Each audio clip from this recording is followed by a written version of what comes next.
आखिर मैं उनकी माँ हूँ, मुझे कैसे दुख ना हो। हाँ, और तुझे कहाँ दुख होगा? तू तो यही चाहती थी कि मेरे बेटे इस घर से जाए और तू आकर हमारी छाती पर तांडव करे।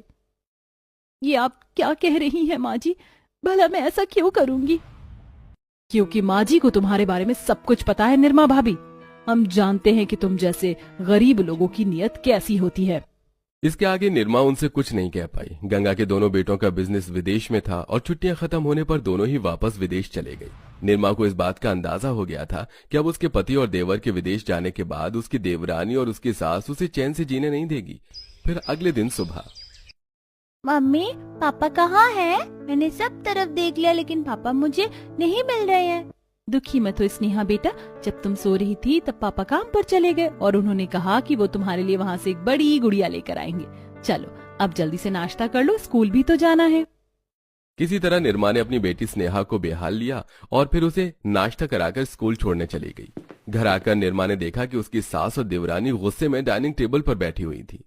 क्या हुआ माँ जी, आप नाराज लग रही हैं? और क्या मैं तुझे खुशी से नाच कर दिखाऊं? हाँ, ये बता कि तूने हमारे लिए नाश्ता क्यों नहीं बनाया है? हाँ माँ जी, आज स्नेहा की स्कूल बस मिस हो गई थी, इसलिए मैं उसे स्कूल छोड़ने गई और मैं अभी आकर बस नाश्ता ही बनाने वाली थी। वाह जेठानी जी, एक से एक बहाना है आपके पास काम से बचने का। शीना, अगर तुम्हें इतनी ही भूख भी थी तो खुद अपने और माँ जी के लिए नाश्ता बना लेती। आखिर तुम्हें भी घर में कुछ काम करना चाहिए। क्या देखा माँ जी, जेठानी जी मुझसे कितनी बदतमीजी कर रही है, मुझे काम करने को कह रही हैं। शीना को रोता देख गंगा को बहुत गुस्सा आया और वो गुस्से में निर्मा से बोली, सत्यानाश हो तेरा, तुझे गरीब मनहूस की हिम्मत कैसे हुई मेरी छोटी बहू को रुलाने की? तुझे इस बात की सजा मिलेगी और आज से तू बंगले के बाहर बने छोटे कमरे में रहेगी और हमसे मदद की कोई उम्मीद मत रखना, समझी? ये कहकर गंगा ने जबरदस्ती निर्मा को घर से बाहर करके दरवाजा बंद कर लिया। मेरे पति के जाने के बाद ये मेरे साथ इतना बुरा सुलूक करेंगे इसका मुझे अंदाजा भी नहीं था। निर्मा हार मानकर उस छोटे से कमरे में जाकर बैठ गई जो बंगले के बाहर कोने में बना हुआ था। उसमें काफी धूल मिट्टी और मकड़ी के जाले लगे हुए थे। निर्मा ने बड़ी मुश्किल से उसकी सफाई की। अरे ये क्या, इस कमरे में तो लाइट की भी फैसिलिटी नहीं है, रात में तो यहाँ बिल्कुल अंधेरा हो जाएगा। निर्मा सोच ही रही थी कि तभी उसने अपनी बेटी स्नेहा को स्कूल से वापस लौट कर आते देखा।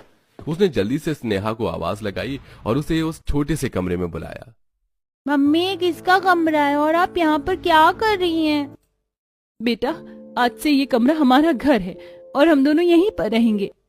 बच्ची होने की वजह से स्नेहा ने निर्मा की बात आसानी से मान ली। वहीं दूसरी तरफ, शीना बहू, आज अंकिता हॉस्टल से वापस आ रही है और तुझे तो पता है कि ऐसे खास मौकों पर हमारे यहाँ पर क्या पकवान बनाया जाता है।